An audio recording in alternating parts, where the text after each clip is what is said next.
Fala pessoal, tudo certo? Tá começando mais um episódio do podcast A Vida Lá Fora, o podcast que tem o objetivo de desglamorizar a vida do imigrante que sai fora do Brasil em busca de uma vida melhor. Lembrando, pessoal aí de casa aí, se inscreva no nosso canal, dá um like aí, compartilha e deixa aqui na descrição do vídeo, aqui nos comentários, o que achou do episódio, beleza? Então, lembrando aí dos nossos patrocinadores, que é a nossa amiga Larissa Inhoato, Titon Service, Renan Contarelli, Cristina Ferroto e Daniela de Paula, que é o Paga Nós aqui do podcast, beleza? Então, hoje estamos na presença do nosso amigo Beto Colombo, que vai vir bater um papo com a gente, falar sobre imigração, sobre filosofia clínica, é isso?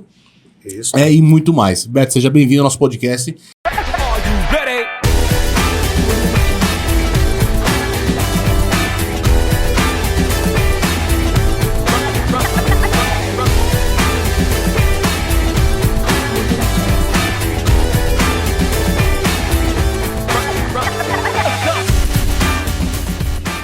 Conta pra nós, né, como é que começou a história do Beto. A história do Beto, podemos falar que o meu bisavô veio pro Brasil e nasceu meu pai, do meu pai casou com a minha mãe, que é a Rosa Guidarini, que é uma italiana de Nova Veneza. De família italiana. Tiveram 13 filhos, eu sou o 10º filho dos 13. Então, em casa a gente se brigava bastante para não apanhar na rua. Aprendemos.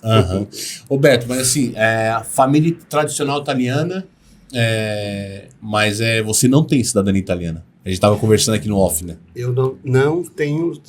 Minha família tem cidadania, eu optei em não fazer a cidadania. Por opção sua, né? Opção sua. Pode revelar o motivo? Meus filhos me criticam por isso. Ó, eu acho que nós somos mestiços demais para ter mais um outro país para voltar. Eu explico um pouquinho disso. Vamos pegar a questão dos africanos que vieram para o Brasil, dos italianos que vieram para o Brasil, dos portugueses que vieram para o Brasil e todos que migraram para cá, emigraram e... O que acontece com o povo que vem para cá? Vamos pegar o português. Se ele não desse certo aqui no Brasil, o que ele faria? Ele voltava para Portugal. E assim, o italiano. E os africanos já não. Eles perderam o contato. Eles não sabem de onde eles vieram. Então foi muito difícil para eles voltar para lá. Uma perda de identidade, digamos. Isso.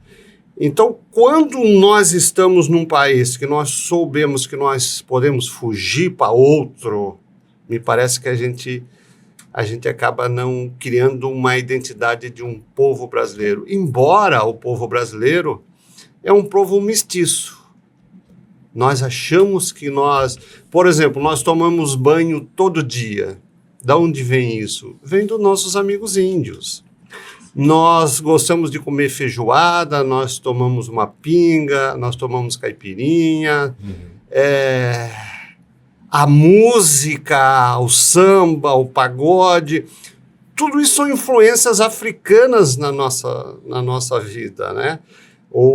Então, quem colonizou quem, né? Quem foi o dono do engenho e quem era o cara que vivia na senzala, na Casa Grande e na senzala, né? Me parece que nós fomos mais enculturados pelos africanos, nós europeus, de descendência europeia, do que o contrário. Se a gente começar...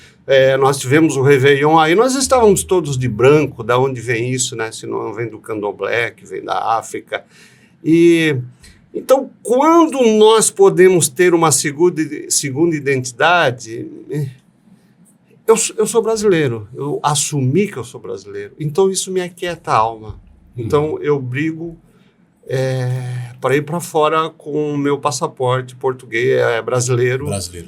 Falando língua portuguesa. Sempre que eu posso, eu faço isso. Embora eu me identifico com outras culturas, mas prefiro não ter a cidadania italiana, porque... Por opção. Por opção. Por opção e por esses motivos aí que você falou. Por esses motivos. Me parece que eu fico dividido. É como se estivesse, digamos, traindo a tua identidade? Talvez seja isso? Um pouquinho disso, ter outras opções, vamos dizer assim. Entendi. É fácil, eu sou empresário, tenho um pouco de dinheiro, eu vou para a Itália. Me parece que dá para fugir. Ah, entendi. Entendeu? Saquei qual é a lógica. Parece que estou fugindo de algo que eu não quero dar essa opção para mim. Se a gente pegar Søren Kierkegaard, que é um filósofo que ele fala, é o pai do existencialismo, ele fala sobre a angústia humana. De onde é que vem a angústia? De onde é que vem o desespero? Ele diz que a angústia e o desespero vêm no que nós temos diversas opções. E a escolha está em nós. Então, quando nós temos que escolher, que não é mais a religião que escolhe, não é mais a família que escolhe, não é mais a empresa que escolhe, não é mais o totalitarismo que escolhe, a decisão passa a ser minha, isso me gera angústia, porque eu não sei o que vai acontecer ali na frente. Faz sentido. Então, se a gente pegar eu tenho consultório, eu sou filósofo clínico, então às vezes eu atendi uma moça esses dias que ela não sabia o que ia fazer no vestibular. Ela tinha diversas opções. Eu estou pensando em fazer medicina, arquitetura, psicologia, já pensei em fazer jornalismo. Olha que tantas opções que ela tinha na frente. Isso gerava angústia nela. Então, no momento que no consultório nós vamos identificar aquilo que mais se aproxima dela como vocação, ela vai ficando menos angustiada. Então, aquela juventude que vai fazer um vestibular e ela já sabe o que faz lá atrás, o que ela vai fazer lá atrás, às vezes um pai agendou, coisa parecida, ela tem menos angústia. Porque quando a decisão passa a ser tua, tu não sabe o que vai acontecer ali na frente. Digamos que eu vou optar por medicina, tá bom, daqui vou ser médico. O que tem ali pela frente? Qual a minha responsabilidade nisso? Isso gera angústia.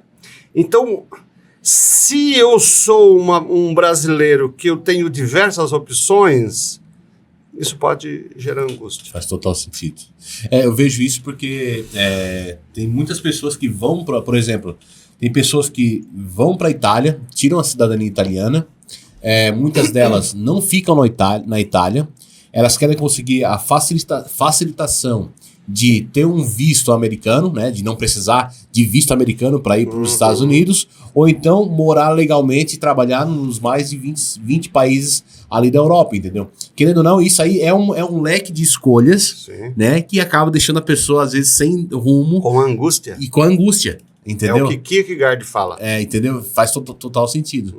Mas, voltando ali, você já morou na Itália, já visitou outros países lá fora. Como é que conta pra nós, assim, da onde pra onde? Em 2013, eu já tive, antes de eu parar de eu fazer a minha sucessão na empresa, em 2013, eu já tinha ido fazer um estágio no Japão, nos métodos de produção da Toyota, então fui aprender teoria das restrições na fábrica da Toyota, então entendo um pouquinho como é que funciona a cabeça do japonês, naquele pouco período que eu fiquei. Depois, eu já estive na Grécia, estudando filosofia, em viagem de estudos.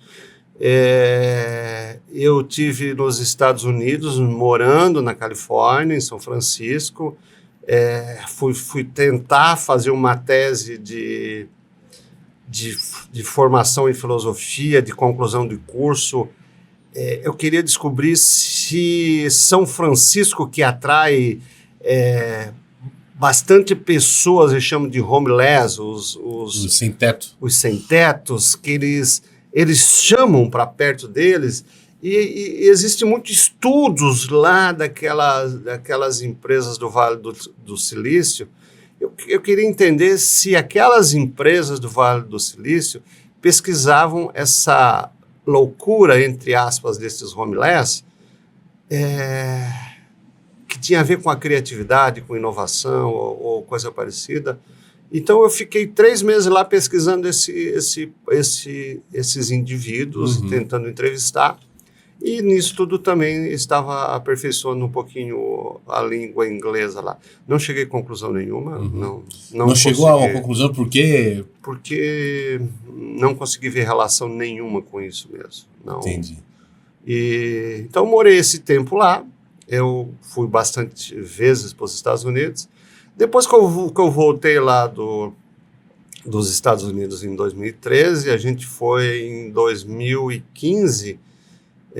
eu fui fazer um estudo, uma especialização em Dante Alighieri em Florença, em Firenze. Fui estudar os altos e baixos do ser humano. O que levou o Dante Alighieri numa quinta-feira santa, até num domingo de Páscoa, a visitar o inferno, visitar o purgatório, visitar o céu? De onde é que vem essa obra, a Divina Comédia, né? Os 9 ciclos do inferno. Então, eu fui lá pesquisar para ver na filosofia dantesca de onde é que vem os altos e baixos do ser humano. O que fez esse homem ir até o inferno? O que tirou ele do inferno? E foi interessantíssima essa jornada de estudo. Uma experiência, foi uma imersão na história, na cultura. Foram 300 horas de aula em italiano, fantástico, assim. E vivendo numa cidade que tu respira arte, né? Eu lembro quando nós voltamos, a minha esposa foi junto, né, morando lá. Quando nós voltamos, em Florença, tu dobra uma esquina, tu vai ver arte. A arquitetura é uma arte, as pontes são artes. Então, tu respira arte 24 horas. Se tu caminhar pela rua 24 horas, tu tá respirando arte. Verdade. E quando eu voltei para Criciúma, que na época a gente vivia em Criciúma ainda, teve um vácuo assim na minha vida, né, existencial, né?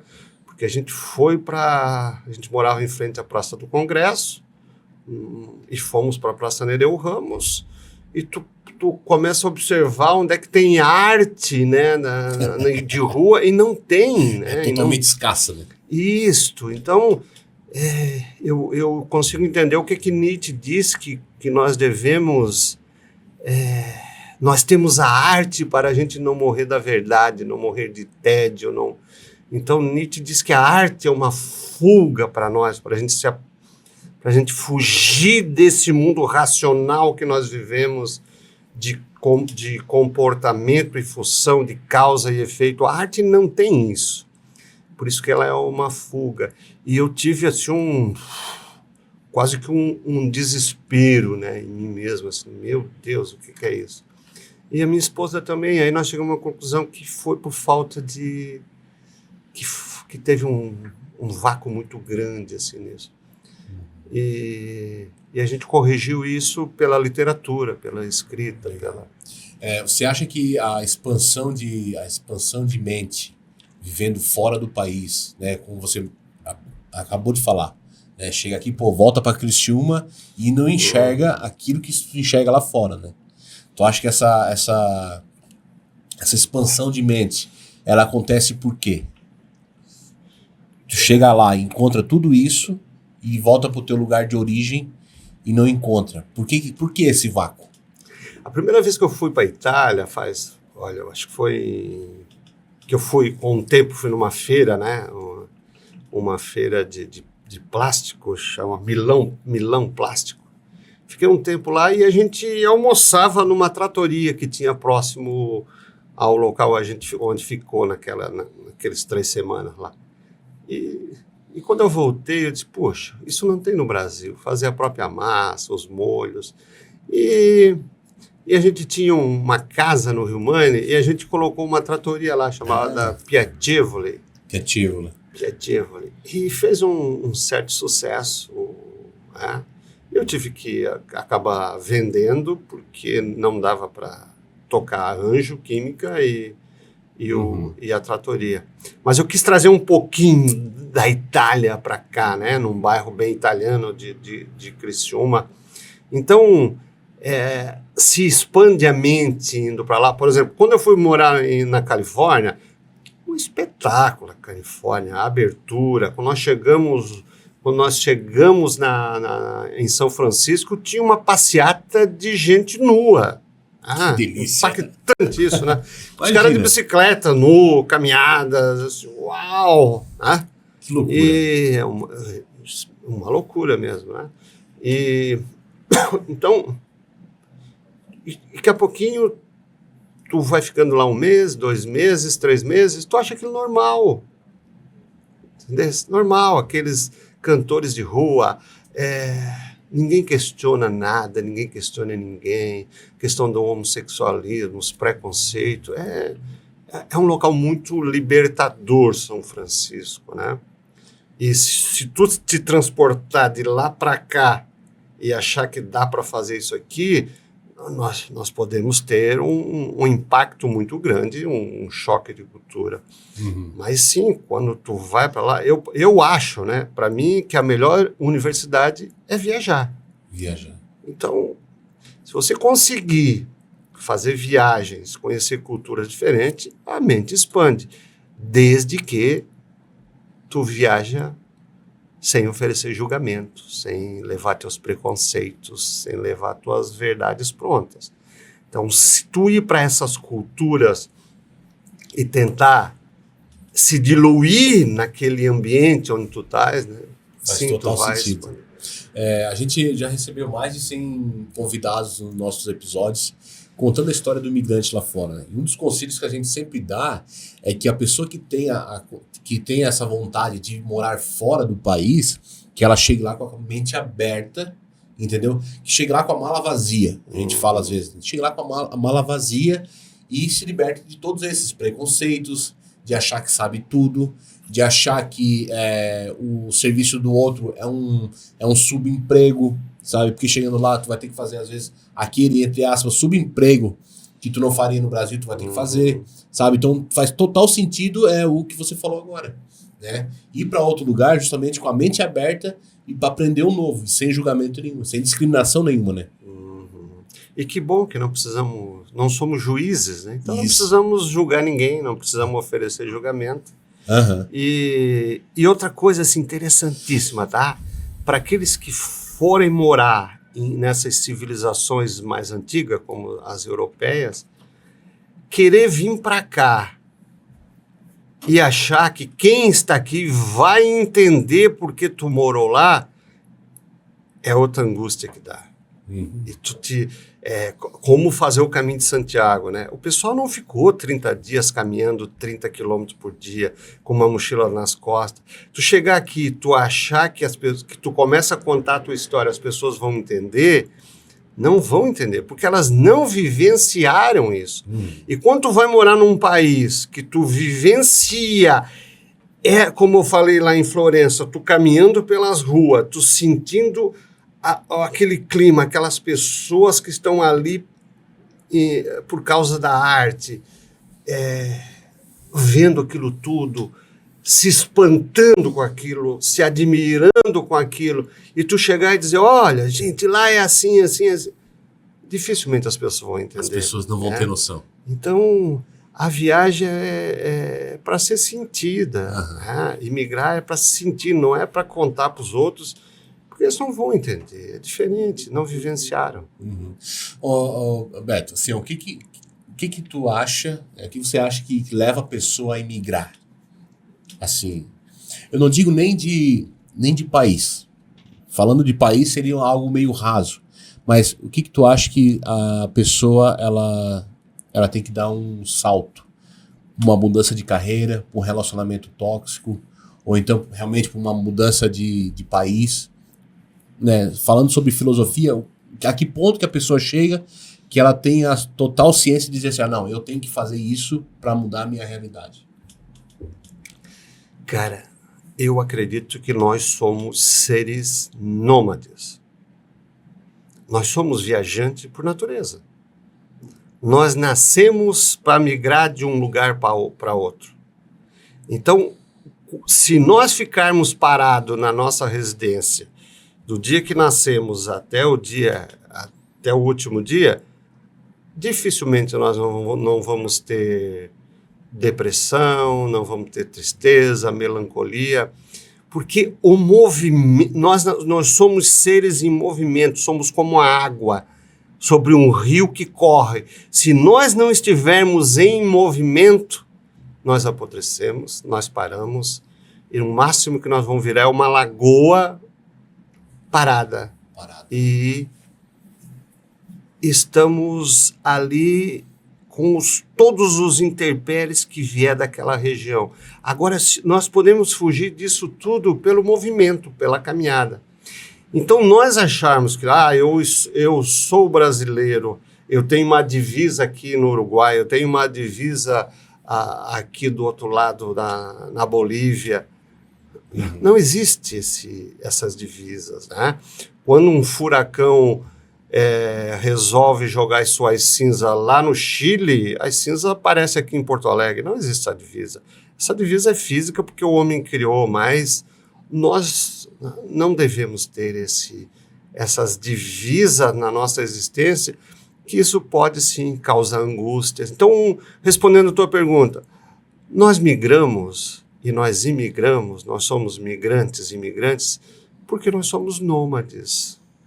Nós temos necessidades disso. Uns mais, outros menos.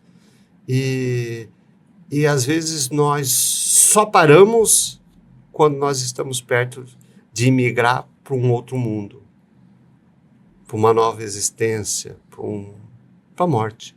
Né? Se nós pegar a nossa vida, nós estamos a caminho de ir embora daqui. Né?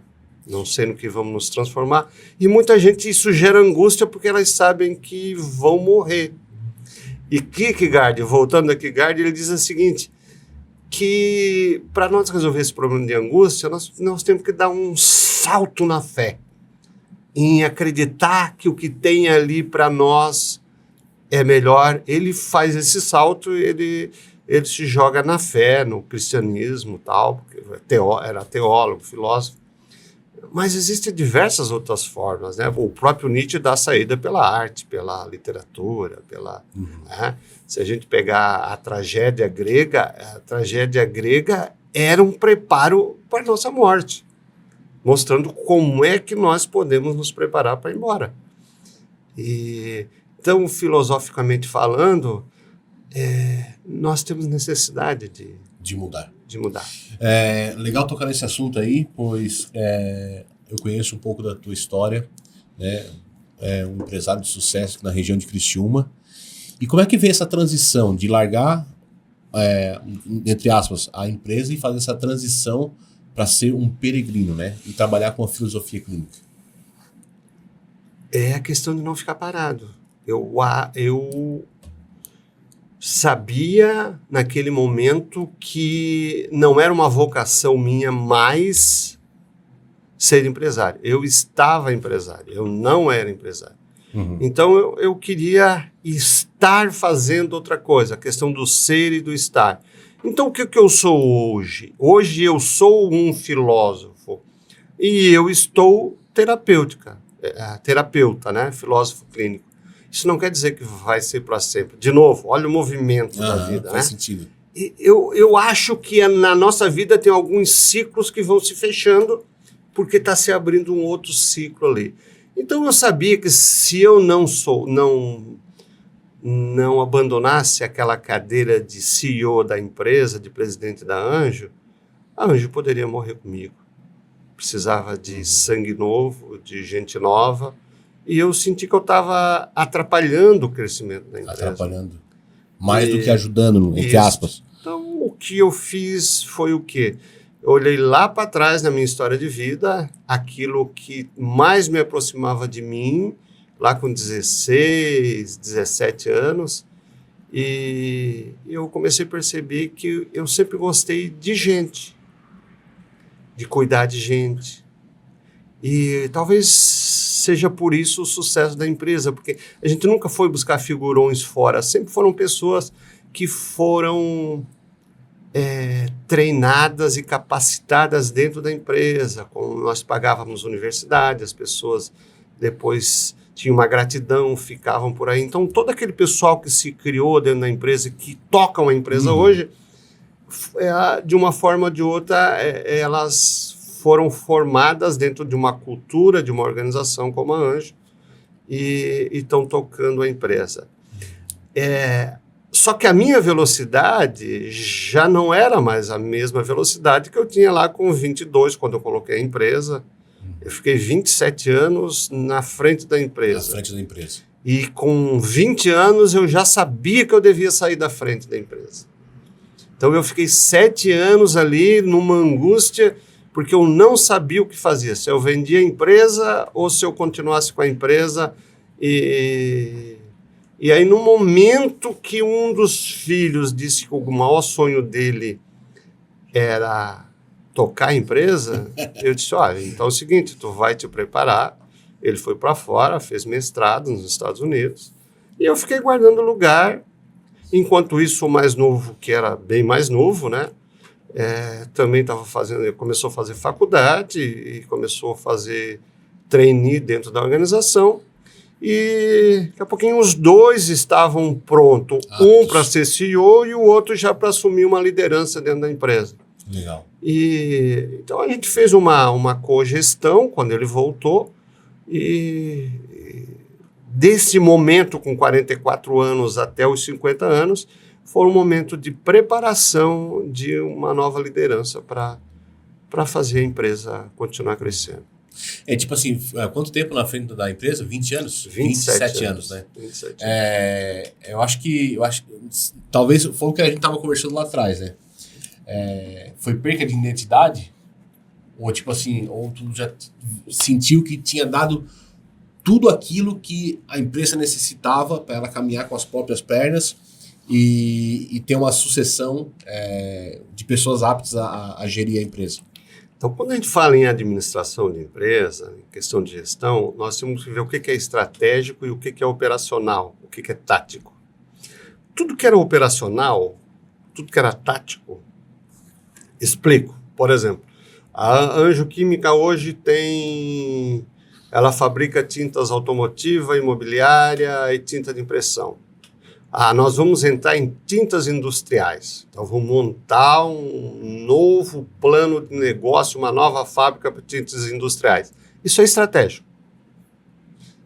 Isso é estratégico. Isso quem define são os estrategistas, é o conselho. Como vamos operacionalizar isso agora? Fazer a fábrica, vender o produto, faturar, botar no caminhão, chegar até o cliente? Isso é tático. Isso é operacional. Tudo que era tático operacional me incomodava. E me incomodava muito. Entendi. Então, no momento que eu tinha uma ideia estratégica, que eu focava nas estratégias, eu me saía bem. No momento que eu ia operacionalizar isso, eu perdi o controle do meu humor. Talvez a parte de delegar algo para outras pessoas? Então, eu sabia delegar. Delegava bastante. A questão é que mesmo tu delegando, tu tens que controlar isso tudo. Esse controle não é para mim. Entendi. Não era mais para mim. Eu fazia isso lá atrás. E eu não sabia que isso me incomodava tanto. Então, pensa comigo aqui. Vou acordar Nós estamos agora aqui dia 26 de janeiro de 2024. Ok? A empresa tem uma meta de faturar, vou chutar aqui, 100 mil nesse mês. Ok? Precisa faturar 80 milhões para pagar a conta. Dia 1º de janeiro eu sei que ela tem que faturar 80 milhões para pagar a conta. Os 20 milhões que vai faturar mais, que vai sobrar um lucrinho desses 20 milhões, que é o lucro da empresa para ela continuar crescendo. Terminou dia 30 de janeiro, começou dia 1º de fevereiro. Tem que começar tudo de novo. Tem que começar a montar as estratégias, tem que fazer equipe, Isso estava pesado demais para mim. Tava sendo um fardo. Estava sendo um fardo. Então, para onde que eu fui, né? Com 50 anos, eu montei um conselho, me especializei em estratégias de empresa, fiz curso de conselheiro, especialização em conselheiro, disse, agora eu vou trabalhar em conselhos de empresa. E o que eu fiz? Eu já estava em consultório, né? Na parte da tarde e à noite eu já tinha consultório de filósofo clínico, e com 50 anos, então, eu abri a porta do consultório o dia inteiro, fui para consultório.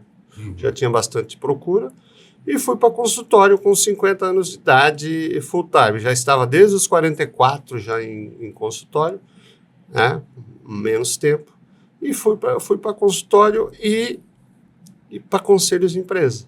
Então, hoje eu participo de alguns conselhos de empresa, e sou presidente de 2 conselhos neste momento. E o que eu faço hoje? O meu sacro ofício, o meu sacrifício hoje é atender no consultório, ajudar pessoas. Então, eu encontrei o meu caminho ajudando outras pessoas a encontrar seus caminhos. Legal. Tem muita gente perdida aí. Tem muita gente que não sabe o que fazer, não sabe como fazer. Então, no consultório, eu consigo, então, doar um pouquinho daquilo que eu aprendi nesses 60 anos de vida. E às vezes eu consigo mostrar para eles alguns atalhos que eles não estão vendo, né? Às vezes eles querem ir para Florianópolis, indo por Laje, subindo a Serra do Rio do Rastro, tudo é difícil. Eu digo, olha aqui, gente, eu tenho um caminho aqui muito mais rápido aqui e tal. Lá tu vai levar 12 horas para chegar. Tu pode ir por aqui, ó, pelo mar aqui, que tu vai chegar em 2 horas. E tu pode ir voando também, olha aqui, tu vai chegar em 30 minutos. Então, esses atalhos a gente aprendeu estudando, mas também pela idade, né? Eu acredito que a experiência da pessoa, até a experiência da pessoa chega lá na frente, ela tem algo para agregar na vida das outras pessoas, né? Então, acredito que a tua experiência como empresário, tenho certeza que não foi fácil o começo da Anjo Química, né? Como um pouco de ousadia e também de perspicácia mesmo na hora de fazer a parada, e tudo aquilo ali virou bagagem para hoje poder estar ajudando outras pessoas, né? Então, acredito que esse pacote todo fechado se identifica a identidade do Beto de hoje. Sim e não. E não.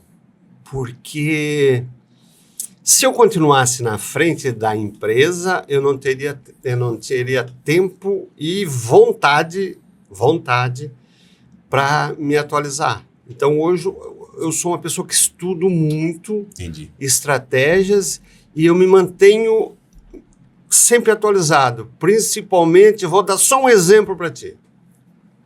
Veio a pandemia, ok? Desespero. O que vamos fazer? Eu tinha um empresário que era um paciente meu, um partilhante meu, ele me ligou numa sexta-feira, na quinta-feira fecharam as empresas tudo, ele me ligou na sexta-feira e disse, meu Deus, cara, e agora? O que nós vamos fazer? Como é que eu vou pagar as contas? O que vai acontecer? Vamos todos para casa e tal. E eu disse para ele assim, calma, cara, calma, vamos fazer o seguinte, o problema é da empresa, nós temos que deixar inteiro, tá? Vamos aquietar essa tua mente, para nós vamos ver junto o que nós vamos fazer. O que eu fiz na época? Olha o que eu fiz. Eu peguei as histórias das pandemias, desde a gripe espanhola, 1918, e peguei os livros, fui lá para a Lagoa dos Esteves e estudei as histórias das pandemias. E qual foi a grande descoberta? A Anjo tinha sido fechada na quinta-feira, tá? Ela fechou também? Fechou. Quinta-feira ela fechou, ela ficou quinta e sexta fechada. Na segunda-feira, eu fiz uma reunião do conselho e disse assim, gente, olha o que aconteceu aqui na pandemia de 1918. O povo começou a consumir mais, ficou em casa e começou a consumir. Imaginem vocês agora com a internet na mão. Nós não podemos fechar a empresa. Porque esse povo vai para casa, eles vão olhar que precisa pintar a casa. O que eles vão ficar fazendo em casa? Eles vão ver que precisa fazer um reparo aqui, um reparo ali. E nós temos que ter produto para fornecer para esse pessoal. Show. E essa pessoa que tinha me ligado era dono de uma indústria de confecção, de moda, né? E eu disse para ele assim, cara, bicho, vocês vão ter que mudar as estratégias de não mais vender em loja, mas vocês vão ter que vender por internet agora e começar a fazer roupa para se usar em casa. E eles mudaram todo o jeito deles fazer moda e foram para a internet vender. E olha, cara, a empresa triplicou de faturamento na pandemia. Aí, de novo, agora que eu volto lá o que eu quis dizer para ti. Eu tinha tempo para fazer isso, para estudar isso. Então, eu estava atualizado, eu queria saber, eu tinha caminhos para estudar isso aí. Agora, tu imagina se eu estou na frente da Anjo Química. Será que eu teria esse tempo para estudar essa visão? O que me deu isso aí? A visão filosófica da questão. A historicidade. Fui estudar as histórias da pandemia, que é uma das matérias-primas da filosofia clínica. O que eu sei do Marcos que está aqui na frente? Eu não sei nada. Agora eu posso estudar a tua história de vida, que eu passo a montar a tua estrutura de pensamento e passo a te conhecer e passo a saber por que tópicos que tu funciona. Aí sim eu posso dizer alguma coisa de você. Entendi. Foi o que eu fiz naquele momento ali da pandemia. Por isso que tu tem que estar atualizado, tem que estar ligado, tem que estar em movimento. Isso condiz também com a ideia de estar tão focado em algo que tu acaba escapando da tua percepção de outras oportunidades, no caso, né? Talvez se tivesse focado ali e tal, não teria tido a visão da oportunidade que as pessoas iriam estar em casa, né? Queriam consumir mais, queriam reformar as casas e tal. Talvez seja isso, né? E quando a gente está num conselho, o presidente da empresa, ele consulta o conselho. O que o conselho está ali para quê? Ele está ali para olhar para aquilo que não é operacional. Porque o CEO está preocupado com a operação. Porque ele tem meta para cumprir. Ele sabe que tem que pagar a conta, ele sabe que ele precisa contratar gente, ele sabe que tem que deixar margem, ele sabe que tem que lançar um produto. O conselho, ele faz o quê? Ele não olha para isso. Ele cobra isso, mas ele olha para outras direções. E essas outras direções, se o CEO olhar, se o presidente operacional olhar para essas direções, então ele não é presidente, porque ele tem que olhar para a operação, enquanto que o conselho olha para as estratégias. A visão 360 do negócio. Tem uma frase que eu gosto de citar, é assim, ó, aquele que só trabalha não tem tempo para ganhar dinheiro. Faz total sentido. Então, quando tu está trabalhando demais, tu não tem tempo para olhar para onde ganhar dinheiro. Isso aconteceu comigo. Eu também fiz uma transição de carreira na pandemia. O nosso podcast ele nasceu na pandemia, justamente por ter essa reunião. Eu era sócio de pizzaria na Itália, e numa reunião dessas aí, a gente veio a ideia de ter um podcast, de trazer história de imigrantes, né? E eu trabalhava em restaurante, eu era garçom e tal, e eu fui para construção civil. Eu sempre fui pintor aqui no Brasil, trabalhava com pintura e tal. Chego lá, eu também aprendi a trabalhar com gesso acartonado, né? Com drywall. Sim. E aí eu fiz essa transição. E hoje essa frase faz total sentido, né? O cara que tá trabalhando demais, sim, ele não enxerga oportunidades, né? E isso acontece muito na vida do imigrante que chega lá, eu quero dinheiro, o que ele vai fazer? Ele vai se afundar numa empresa tóxica, reclamando dos colegas de trabalho, reclamando do patrão, reclamando da mulher da limpeza, e ele vai ficar praticamente doente, frustrado dentro de um ambiente que não faz total sentido para ele, mas ele tá ali escravo do quê? Do dinheiro. Sim. Antes que ele possa o quê? Dar um passo para trás, olhar a situação de fora e enxergar outras oportunidades. Foi isso que aconteceu comigo no meio da pandemia. Né? É bom tu tocar nesse assunto, porque como esse podcast vai para esse público, a pergunta que eu faço é a seguinte: além de ganhar dinheiro, o que mais vocês estão fazendo? Eu fui bastante a Boston, que eu tinha um amigo muito querido que estudou comigo, o padre Pedro Damasio. Então, de vez em quando eu ia lá, ele lançou um livro, eu fui lá. E eu conheci bastante pessoas daqui que moraram lá. Muita gente de Criciúma que morava. E voltava com dinheiro no bolso. Falavam muito mal inglês, porque eles não tinham tempo nem de estudar inglês.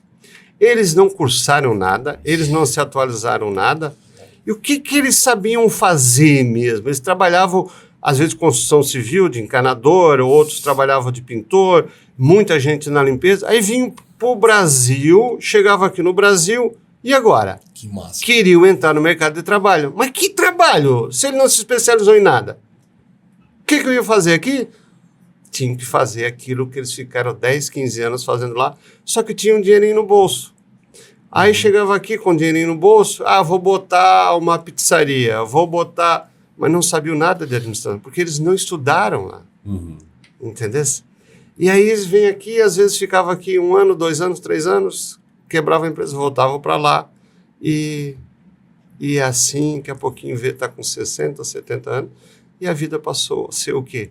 Ir para os Estados Unidos, ganhar dinheiro, vir para cá, ficar 2 anos, ir para os Estados Unidos, ganhar dinheiro, vir para cá 2 anos. E olha, eu não conheço conheço muitas pessoas que fazem assim. Qual a saída para isso? Vamos estudar? Por que tem que trabalhar o tempo inteiro? Puxa, os Estados Unidos é um celeiro de negócios, de aprender a administrar. Por que não faz um curso desse? A Itália, meu Deus! Quantas oportunidades tem de estudar na Itália, de se aperfeiçoar? Por que não fazer isso? Além de ganhar dinheiro, né?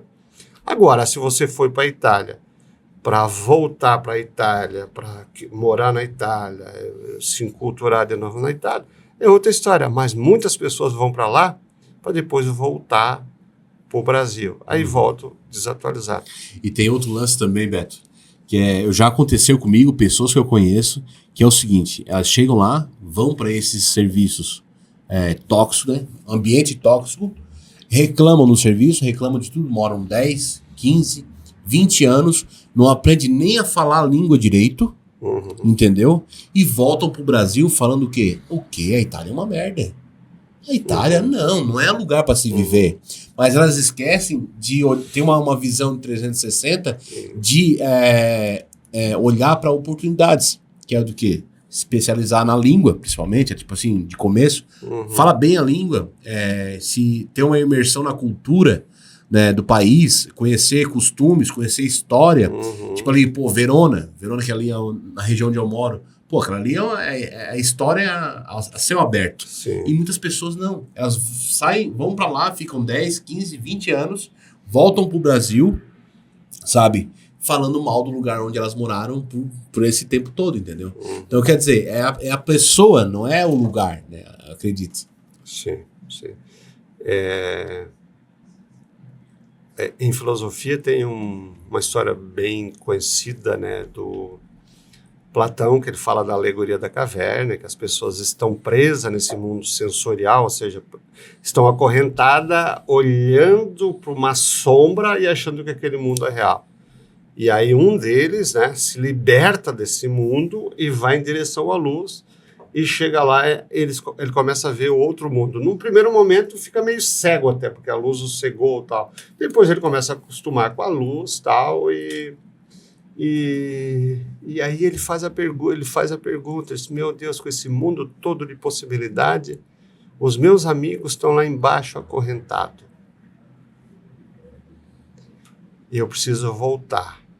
Então, esse é aquele que voltou pela polis, é o político. Né? O político é aquele que volta, ele faz um sacrifício para ir lá dizer para eles, gente, o mundo não é esse aqui.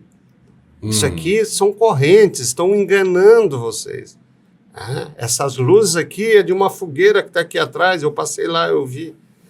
Então, meu amigo Marco, se tu já sabe disso, que as pessoas não se preparam, que as pessoas não estudam, que esse programa seja algo para dizer assim, olha, gente, trabalhem, ganhem dinheiro, mas façam algo mais. Show. Façam algo mais.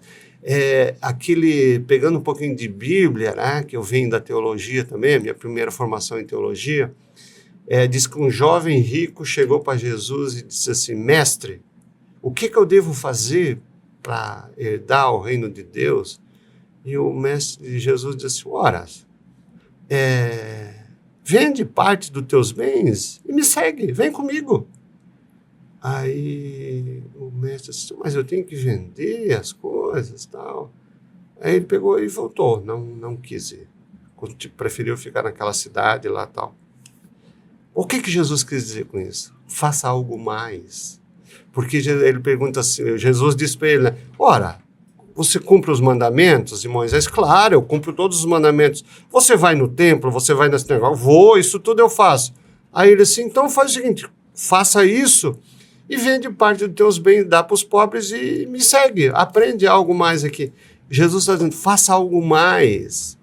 E esse algo mais, muitas pessoas não fazem. Fazem o trivial e querem ganhar pelo algo mais. Então, se você quiser ganhar algo mais, faça algo mais. Né? O algo mais seria isso que tu falou. Eu morei, essa última vez que eu estive na Itália, na sexta-feira, depois das 2, a gente não tinha aula, né? Então, o que nós fizemos, eu e a minha esposa? Nós nos matriculamos num curso de culinária italiana. Aprendemos a fazer massas, aprendemos a fazer molhos. Então, nós fomos 16 finais de semanas, né? Sexta noite e sábado até umas 2 da tarde, a gente ficava aprendendo a fazer massa.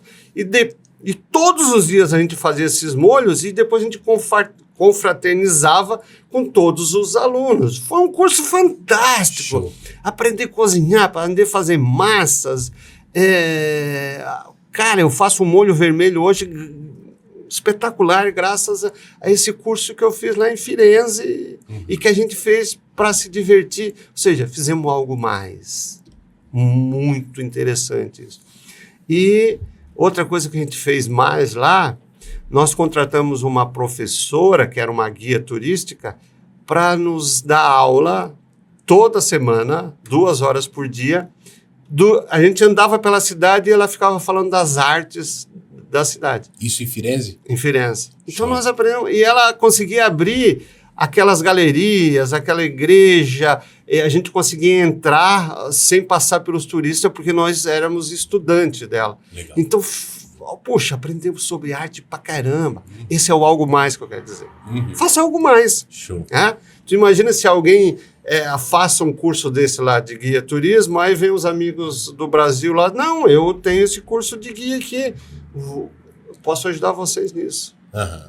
É algo mais. Faz total sentido, porque eu me encontrava nessa bolha, sabe? Meu serviço era restaurante, casa, restaurante, que é onde eu trabalhava, e aí eu chegava em casa também exausto, cansativo fisicamente e mentalmente por estar odiando aquilo que eu fazia, entendeu? A partir do momento, lá em 2018, mais ou menos, 2017, 2018, que eu comecei a enxergar a Itália de uma outra maneira, de ver oportunidade, de ver montanhas para fazer de bicicleta, caminhada no meio do mato e tal, eu comecei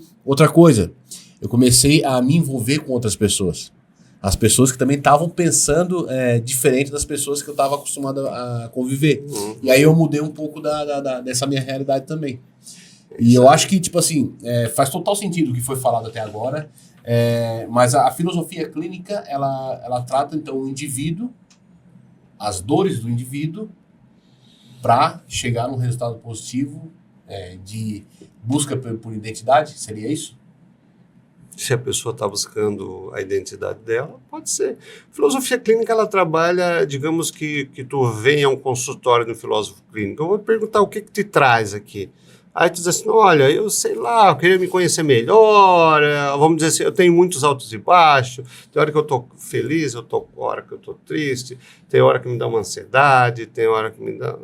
Bom, aí tu vai perguntar para mim, você pode me ajudar nisso? Qual o conselho que tu me dá, digamos, qual o conselho que tu me dá como filósofo clínico? Eu vou dizer assim, nenhum, eu não sei nada sobre você. Então, se eu não sei nada sobre você, eu só sei que nada sei de tudo quanto sei sobre a pessoa que está na minha frente. Então, agora, eu posso fazer o quê? Tu conta a tua história de vida para mim. Então, tu vai contar desde a primeira lembrança que tu tiver lá de infância até os dias atuais, sem saltos temporais. Então, aquele assunto que tu trouxe para mim, que é um assunto imediato, das angústias, dos altos e baixos, nós vamos ver na tua história de vida quais foram os momentos que tu tem isso. Onde é que tem padrão nisso? Onde é que se repete isso? E na hora que tu conta a tua história de vida, nós vamos identificar 30 tópicos na tua estrutura de pensamento. Só que desses 30 tópicos, tu vai funcionar por 3, 4 tópicos. Então, tu imagina um prédio que você tem 4 pilares fortes. E um deles é muito forte. Esse é o teu tópico determinante. E tu vai ter também, nesse prédio, um pilar que ele é fraco, é onde estoura, aonde aparece o teu sofrimento. Por exemplo, se cada vez que você é contrariado, cada vez que as coisas não dão certo para ti, tu fica nervoso, tu fica estressado, tu fica ansioso, nós estamos diante de uma pessoa que tem as emoções como um tópico predisponente, aonde aparece o sofrimento da pessoa. E, às vezes, é exatamente esse tópico que tu usa nos momentos de dificuldade. E é exatamente esse que tu não deveria usar. Porque é ele que é o fraco. Ele é somente um painel, tipo um painel de automóvel, que mostra que algo está errado. E por qual tópico que tu deveria... naquele momento, por qual tópico que você deveria usar para resolver aquelas questões? Esses outros 4 tópicos que tu funciona muito bem, o teu tópico determinante e os outros 3 importantes. E a maioria das pessoas, quando dá uma raiva nela, o que elas fazem? Elas fazem esteticidade, elas brigam, elas gritam e tomam as decisões. Como eu vi há pouco num trânsito, um cara xingando o outro pela janela, ele está agindo o quê? Pelas emoções, por algo, e o cara deu uns gritos com outro motorista, e o outro motorista abriu a janela e fez assim, me desculpa. E ele continuou gritando, agora, aqui, dando pertinho do cartório. Aí disse, mas eu já pedi desculpa, senhor, eu sei que eu estava errado, me desculpa. Aí tá, foi embora, blasfemando. Esse cara está agindo pelas emoções. O que o estoicismo diria sobre isso, né? Cara, se tu agir por esse tópico agora, você está cometendo um grande erro porque você está maculando a tua alma. Você está incomodando a tua alma. E o estoicismo diz que nós tem algumas coisas que nós não devemos perder o nosso tempo com isso, porque nós não controlamos. Uma delas é a opinião dos outros, por exemplo. Eu não controlo a opinião dos outros. Então, eu não tenho que incomodar a minha alma, eu não tenho que me incomodar com a opinião dos outros, porque eu não controlo a opinião dos outros. Eu não controlo o tempo, por exemplo. Quanta gente fica braba, xingando, porque agora nós estamos indo para a praia no final de semana e está chovendo, trovoada, tal. Durante a semana deu sol aqui. Mas eu não consigo controlar isso. Então, por que eu tenho que ficar perturbando a minha alma se eu não consigo controlar? Outra coisa que nós não controlamos, a morte. Então, se eu não controlo a morte, por que eu tenho que perturbar a minha alma com aquilo que eu não controlo?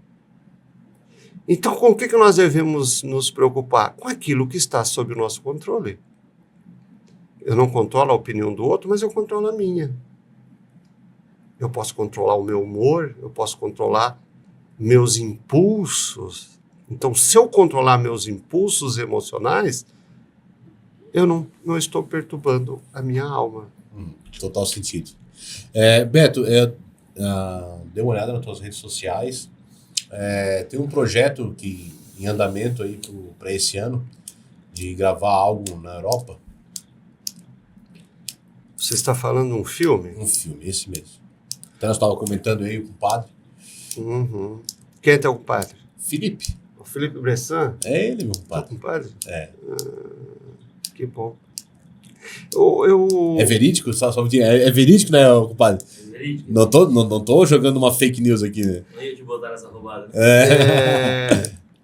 Eu tenho um livro que virou best-seller. Show. E, por sinal, ontem eu cheguei aqui em Criciúma, que eu estou morando em Florianópolis hoje, eu cheguei em Criciúma e tinha uma caixa do correio, a editora mandando que o livro, esse ano, ele ficou entre os mais vendidos, ficou em 6º lugar do livro mais vendido. Chama-se Todo Caminho é Sagrado. Esse livro virou um best-seller e chegou, então, até algumas pessoas da Globo que... uns roteiristas da Globo que pediram, então, autorização para fazer um filme sobre esse livro. Uhum. Então, vai ser feito um filme, o filme vai se chamar O Oitavo Caminho, que é inspirado no livro Todo Caminho é Sagrado. Então, já começou algumas gravações em outubro, eu fui para o Caminho de Santiago junto com eles, para a gente identificar alguns locais, já passaram os drones em diversos locais. Em maio, agora, eles voltam para lá para fazer toda a captação externa. Em outubro, então, começa as filmagens já com os atores e tal. Beto, é legal essa parte aí também, tipo assim, o Caminho Sagrado, é isso? É o livro? O livro chama-se Todo Caminho é Sagrado. Todo Caminho é Sagrado. Do que se trata o livro? O livro fala da jornada existencial de cada um de nós. Ele é um romance filosófico no Caminho de Santiago. Ele conta a história de um peregrino que leva algumas pessoas para o Caminho de Santiago. E esse peregrino ele está buscando um velho que transforma a vida de algumas pessoas. E cada vez que ele foi, das 8 jornadas anteriores que ele foi, ele sempre quis entrar em contato com esse senhor. E esse senhor, ninguém sabe o nome dele direito, e ele está em busca desse senhor. E esse senhor, esse velho, começa a aparecer para os peregrinos que ele levou junto com ele, e não aparece para ele. Caramba. E ele quer saber o que acontece, por que esse velho não aparece para ele. E ele vai caminhando, e aí o final, vocês têm que comprar o livro para saber. Legal, então vamos deixar então na descrição aqui do nosso episódio também o link aí para compra do livro do Beto. Beto, então, já estamos chegando aí na derradeira aí do nosso episódio, né, dessa aula, né, de filosofia e de existência também, acredito.